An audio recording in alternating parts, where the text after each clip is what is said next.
This is the lecture on protein synthesis. Most genes are correlated with a formula for protein. This goes back to the original idea that DNA codes for RNA, which codes for protein. So the standard correlation is one gene for one protein. We also know that proteins are built of amino acids. They're built of long strands, one amino acid connected to the next in one long line. So there's a direct correlation between the sequence of nucleotides in the DNA and the sequence of amino acids in the protein. Proteins, of course, are then folded into different types, constructing body tissues such as muscle protein or collagen. All enzymes are proteins. Many hormones are proteins. Antibodies are made of proteins. And of course, if you don't have enough carbohydrate and fat in the body, you can break down protein to get energy for your cells in the form of ATP. There is a 3-to-1 correlation between DNA nucleotides and amino acids. 3 nucleotides in DNA, which are called a triplet, correspond to a codon in RNA, and that codon is uniquely associated with one of the 20 amino acids that we use to build protein. So the codon is the code for one amino acid. Now, we know that DNA forms the genes, and RNA is the go-between between the DNA and the nucleus and the process of making proteins in the cytoplasm of the cell. So the RNA that carries the sequence of codons to code for a specific protein is called the messenger RNA. We also recall the differences between DNA and RNA.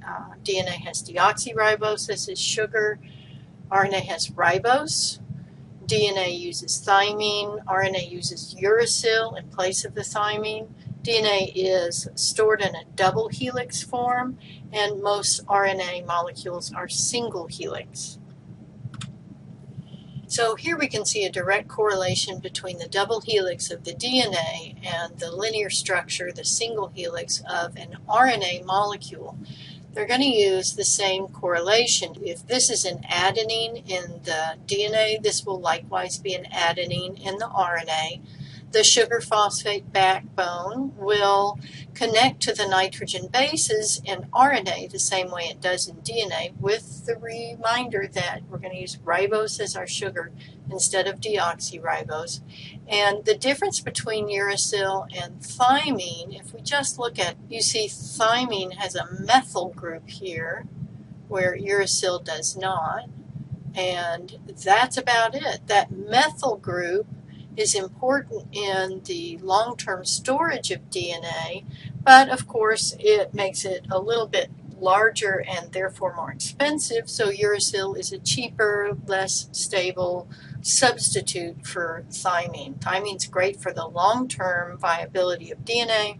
Uracil is perfectly acceptable for the short-term use of RNA. Okay, we're going to focus on the 3 major types of RNA. I do want to point out that we keep finding new kinds of RNA all the time, and if we have time, we'll talk about them in class when I return. But for now, let's just focus on the basic kinds.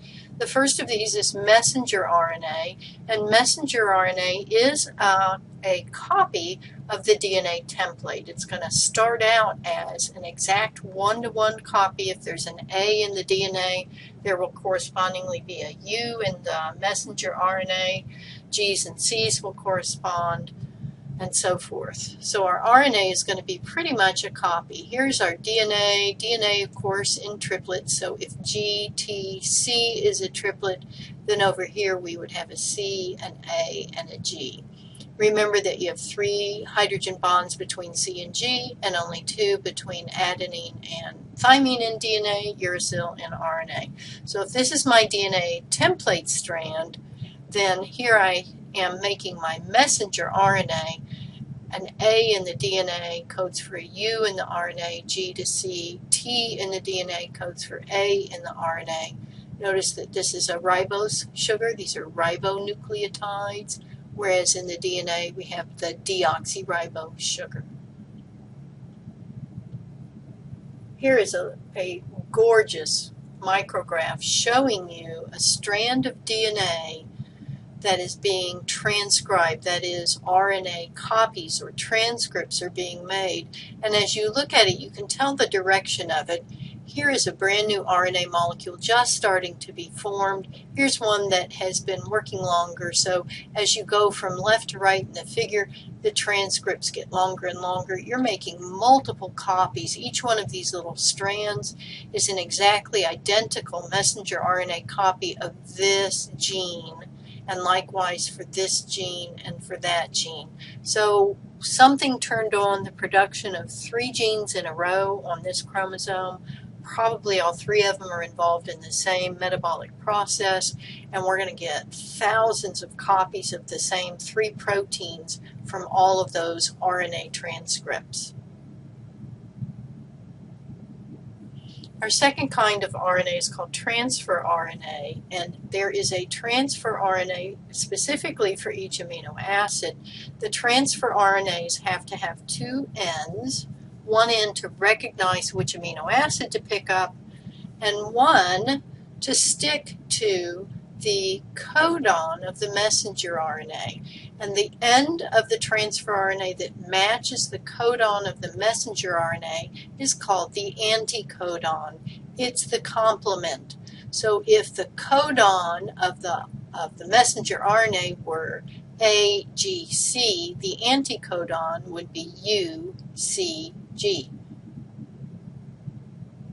The end of the transfer RNA molecule that picks up the amino acid is chemically not very well understood, but there's something in, remember this is just ribonucleotides, there's something in the relationship of the A's, G's, C's, and U's of the transfer RNA that makes it more readily bind to one amino acid than any of the other amino acids. And so the amino acid attachment site here is going to correspond somehow very specifically with one of the 20 amino acids, and the other end, the anticodon, is going to be a match to a specific codon. So this codon will determine which transfer RNA attaches, and that transfer RNA will always bring in only one of the 20 amino acids. Our third kind of RNA is called ribosomal RNA, and there are actually in each ribosome several RNA molecules that are peculiar and specific to that part of the ribosome. Each ribosome starts as 2 parts, 2 subunits, and each subunit has at least one little segment of RNA in it. You might remember from when we studied the parts of the cell that the nucleolus inside of the nucleus is the site of formation of the ribosomes. It is because that is where the ribosomal RNA is being transcribed. That is, the DNA that sits within the area called the nucleolus is the part of the DNA that has the gene sequence to make these ribosomal RNAs. So here are 2 subunits, a small one and a large one. Each one is composed of not just RNA but also proteins, and they have very specific structures to them that allow them to recognize the messenger RNA, line it up just right, bring in the transfer RNAs, and do the chemistry of forming the peptide bonds between the adjacent amino acids. So let's talk about our processes. The first process is called transcription, and to transcribe something is to make a copy of it. So when you rewrite your class notes, you're transcribing your notes from a messy classroom copy to a neat copy that pretty faithfully carries the same information. So likewise in transcription, we're making a copy. That is, we're taking nucleotides and we're making a copy also with nucleotides. So DNA transcribes into RNA, nucleotide to nucleotide. And this, of course, occurs in the nucleus because that's where the DNA is stuck. DNA transcribes only one of the 2 strands, the one that we designate the 3' to 5' strand. and all three kinds of RNA have their own gene sequences. Now, you have lots of different kinds of protein. You have to have a different messenger RNA from each and every protein that you make, but you can use the same transfer RNAs over and over again no matter what protein you're making, and you can use the same ribosomes over and over again.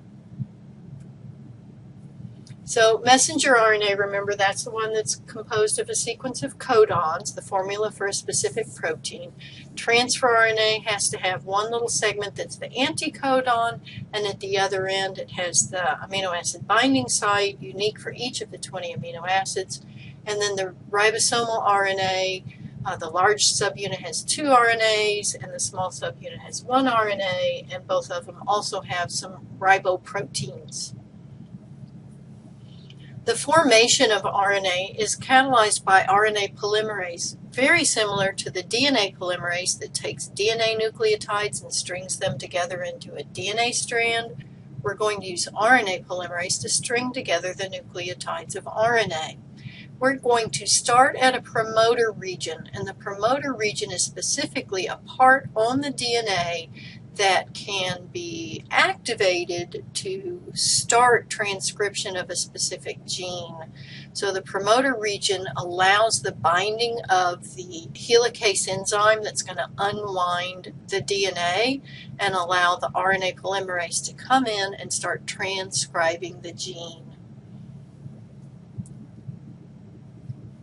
So we start with a very specific triplet in the DNA. The triplet in the DNA is specifically called the start triplet, and the matching codon in the RNA is called the start codon. We'll look at specifically what the codons are in a few minutes.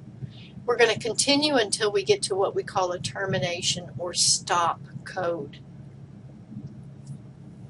So once we get to the stop code, then the RNA polymerase literally falls off of the DNA. The RNA strand that's been produced separates from the RNA polymerase, and that's the end of transcription.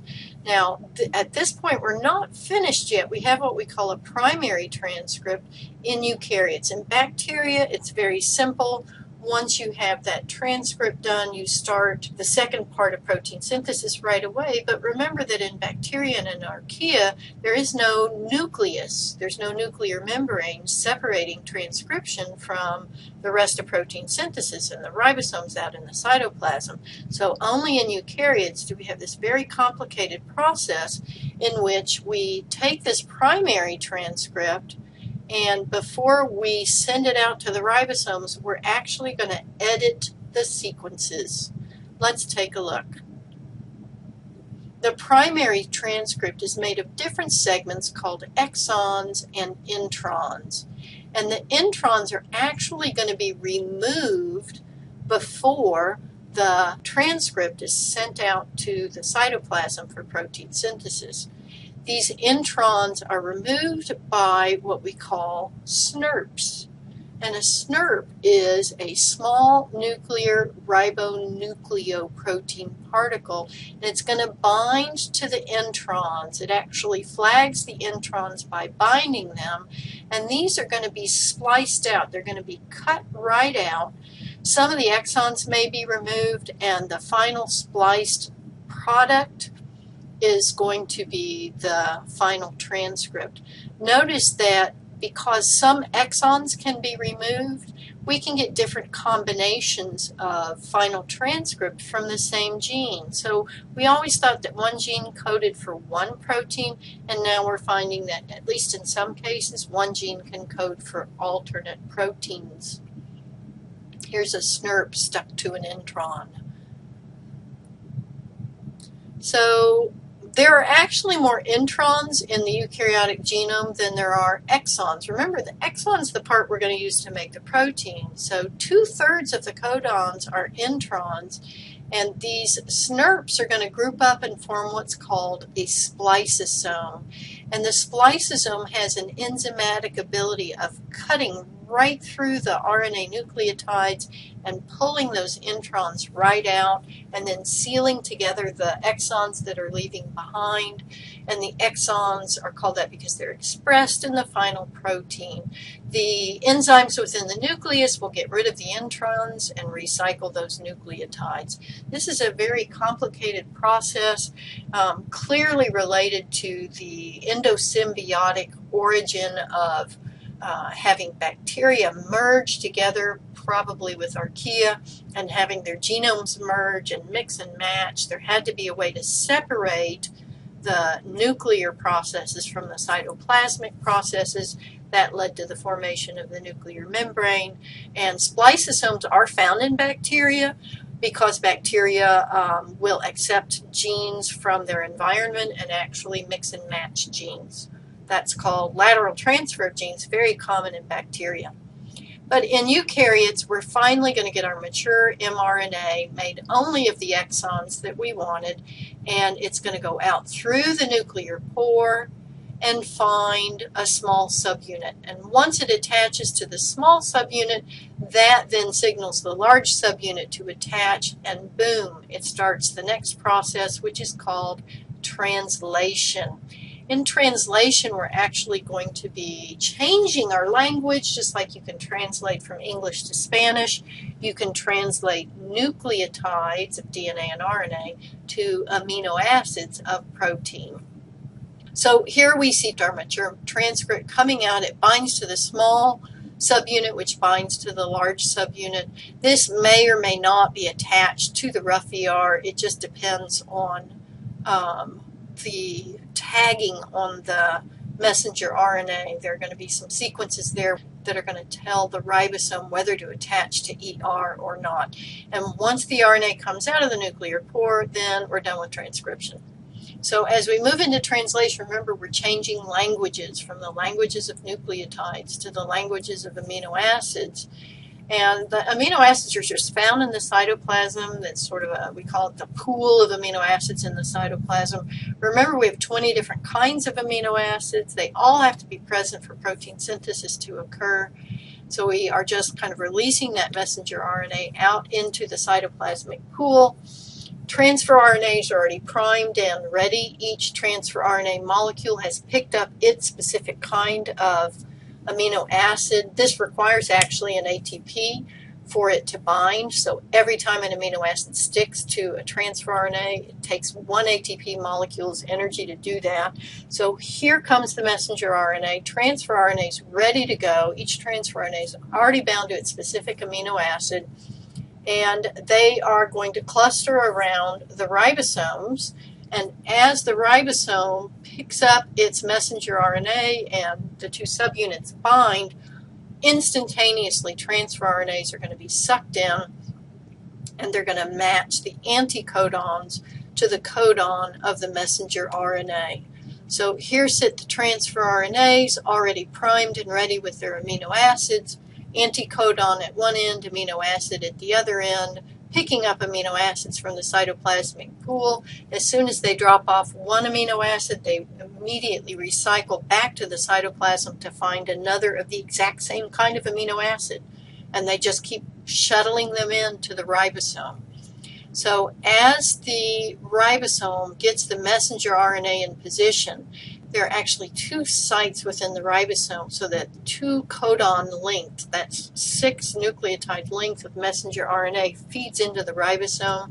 We have a P site and an A site, and the P site and A site are going to allow the transfer RNAs to line up side by side. Their amino acids are going to connect through a peptide bond, and then one of the two transfer RNAs will be released and the other one will move down to the next site.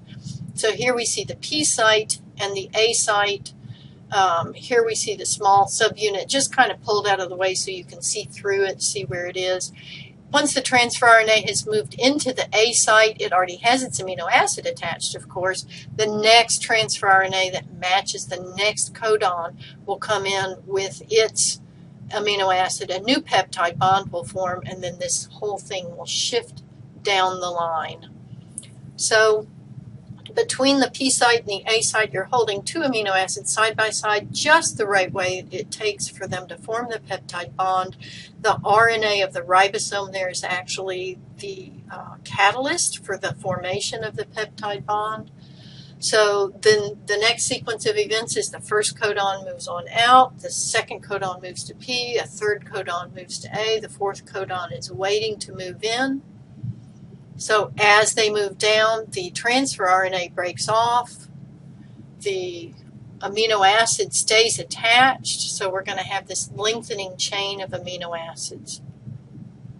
So off we go over and over. As we get the polypeptide chain forming, it emerges out of the ribosome as sort of a little spiraling protein forming.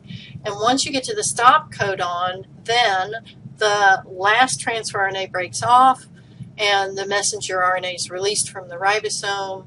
Look at how fast it can work. 300 to 500 amino acids in 25 to 30 seconds. I have posted a link for the animations for this on the course homepage, so be sure you watch those animations.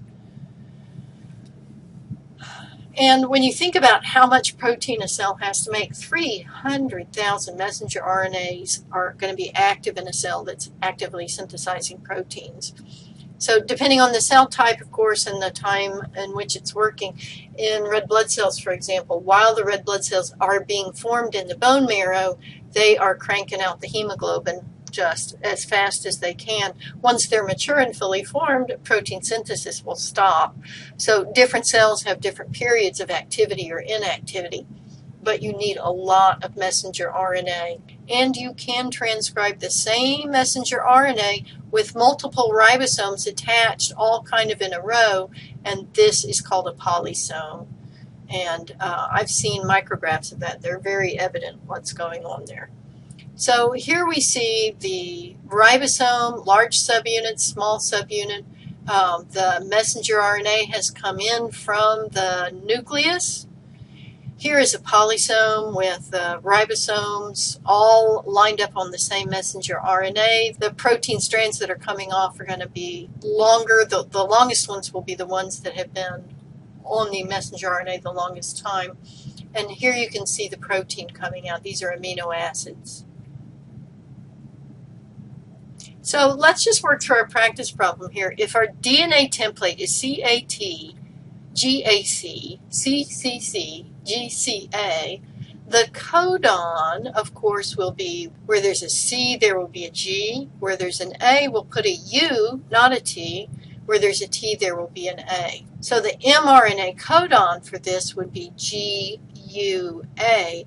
The tRNA anticodon would be, if this is a G on the codon, it would be a C on the anticodon. And A on the DNA means a U on the RNA, which means an A for the anticodon. And we're going to look on the next page at the codes that go with each of the amino acids. And we do match it up to the codons, not the anticodons, and not the DNA. So if our first codon is GUA, then we'll look at our table of the genetic code and we'll find G as the first letter, U as the second letter, A as the third letter would code for the amino acid valine. Now you might remember we said there was always a start codon. Let's find our start codon. Here it is. The start codon always codes for the amino acid methionine, and as you look, you see that's the only thing that codes for methionine. So the first codon on any messenger RNA is always AUG. AUG is the start codon. Likewise, we said there has to be a stop codon at the end. Look up here and you'll see there are in fact 3 different stop codons. UAA, UAG, and UGA are all stop codons. And also notice that the stop codons do not code for amino acids, unlike the start codon, which codes for methionine. So if you had an AUG in the middle of a transcript, it wouldn't be telling you to start, it would be telling you to put a methionine there. But as soon as you hit any of the stop codons, that's it. The ribosome falls apart, the messenger RNA disconnects, and the finished protein will turn loose. Stop means the end. Now I want to talk briefly about the overlap in this code. There's a lot of redundancy. That is, there are a lot of codes that all code for the same thing. There are 6 different codes for leucine. Notice that they have some things in common. They all start with either a U or a C. The second letter is always a U. And the third letter can, if it starts with a C, it can be any of them. It doesn't matter what the third letter is. And for the ones that start with a U, well, it could be an A or a G. But the other option is for it to be phenylalanine. Likewise, isoleucine has 3 different codes. Valine has 4 codes. So there's a lot of overlap in the genetic code, and almost all of it is in that third letter. So other than leucine, as we look through, we see that leucine is the only one that can have 2 different first letters. And the rest of the ones that have a lot of overlap, it's almost always the same first letter and second letter, and then it just doesn't matter what the third letter is, or it can be one or another of a third letter. We can work out the mathematics of this when I come back, but basically you've got a combination of 64 different ways you can combine 4 nucleotides in groups of 3. There are 64 different combinations in this table, but we have only 20 amino acids. And the chemistry of the amino acids, whether they're polar or nonpolar, acid or base, hydrophilic, hydrophobic, R groups, is going to correlate with at least the first 2 letters of not really the codon, but of the anticodon, and that somehow, we do not know exactly how, determines which amino acids are associated with which codon. Okay, so how can we mess this up? Well, it turns out that there are a number of toxins that can stop protein synthesis in its tracks. Ricin is a poison that was actually used in some terrorist attacks in Japan a number of years ago. Ricin is readily available. It comes from the castor bean plant, which castor bean plants grow in the United States. The beans on the plant are very pretty. People use them in jewelry. The plants are huge. The leaves are gorgeous. People grow these ornamentally. What they don't do is dry the beans and get the poison out of it. So all parts of the plants are deadly, but especially the seeds. What does ricin do? The chemical ricin can actually extract an adenine out of ribosomal RNA in the large subunit, and that small change is enough to completely ruin the large subunit. It's totally non-functional. Protein synthesis in cells stop, and it's, like I said, a very potent poison. Okay, well that's kind of depressing. So let's look at a final diagram that shows us how all of this goes together. Here we are with our landmark, the nuclear membrane. So everything above this is going on in the nucleus. Here's a nuclear pore, and of course there are many nuclear pores. There's another one. So transcription in the nucleus, that's the first part of protein synthesis. Translation in the cytoplasm, that's the second part of protein synthesis. We're going to start with our DNA gene. It's going to have a promoter bind. You're going to transcribe your primary transcript. You're going to take your SNRPs and your introns and your spliceosomes, and you're going to remove the introns and end up with a mature transcript made just of exons. That's going to go out through the nuclear pore. Likewise, you're going to get your ribosomal RNAs, you're going to get your transfer RNAs produced from different parts of the DNA sequence. And then transfer RNAs are going to pick up your amino acids. Remember, that takes an ATP for each one to bind. The ribosomes are going to assemble. When the messenger RNA comes out, it binds to the small subunit and then to the large. And as the messenger RNA slides through the P and A sites of the ribosome, the transfer RNAs bring in the amino acids, which are going to be connected to each other through peptide bonds. And once you get to the stop codon, the whole thing is going to fall off and the protein will be finished. Now, I want to tell you that some proteins have to have help folding. They won't fold exactly correctly if they don't have a particular other protein to help them. Some proteins are made only in rough ERs, others are made only on free ribosomes in the cytoplasm. So this is just the bare bones basic information, and there's a lot more to it than this quick review. Be sure to watch the animations that I have posted in the animations links webpage that is in the module for this unit.